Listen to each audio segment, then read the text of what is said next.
मात्र हे स्वामी समर्थांचं मंदिर कसल्याही परिस्थितीमध्ये आता हलवू देणार नाही.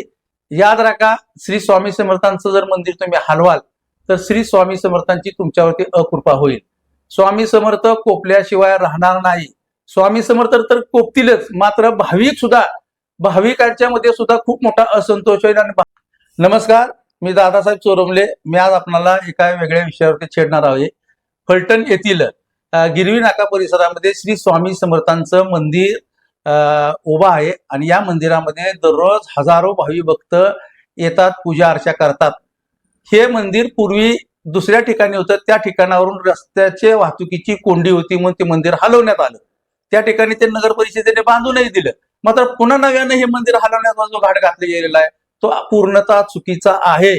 जर तुम्ही मंदिर हलवण्याची चर्चा जरी कराल तर मंदिर विरोधी कृती समिती आम्ही स्थापन करू आणि त्या माध्यमातून तुम्हाला प्रचंड विरोध होईल.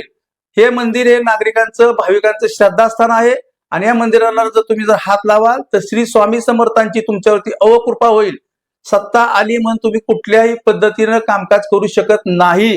ह्या मंदिरामध्ये अनेकांच्या भावना गुंतलेल्या आहेत, अनेक भाविक भक्तांच्या भावना गुंतलेल्या आहेत.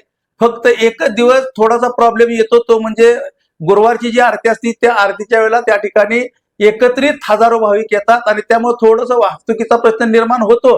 मात्र एक तासापुरता तो मर्यादित प्रश्न आहे. पुण्यासारख्या श्रीमंत दगडूशेठ हलवाई गणपती मंदिर हे सुद्धा शहराच्या मध्यवर्ती ठिकाणी आहे, कारण तरी त्या मंदिराला कुणीही धक्का लावू शकत नाही. कारण का शेवटी हे आपल्या हिंदू धर्मामध्ये भाविकांचं श्रद्धास्थान मानलं जातं.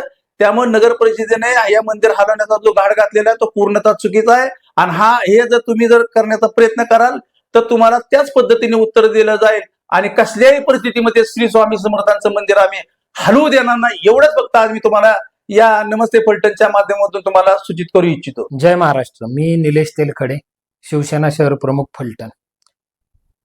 आपल्या महाराष्ट्राला सर्व जाती धर्मातील संतांची फार मोठे वारसा लाभलेले आहे आणि त्यापैकी फलटण शहर हे आळंदी ते पंढरपूर पालखी मार्गावरील केंद्रबिंदू मानलं जातं. आणि आज त्याच पालखी महामार्गावरती, पालखीचा जो फलटण शहरातून येण्या जाण्याचा रस्ता आहे, त्या मार्गावरतीच गिरवी नाका परिसरामध्ये श्री स्वामी समर्थ महाराजांचं मंदिर आहे.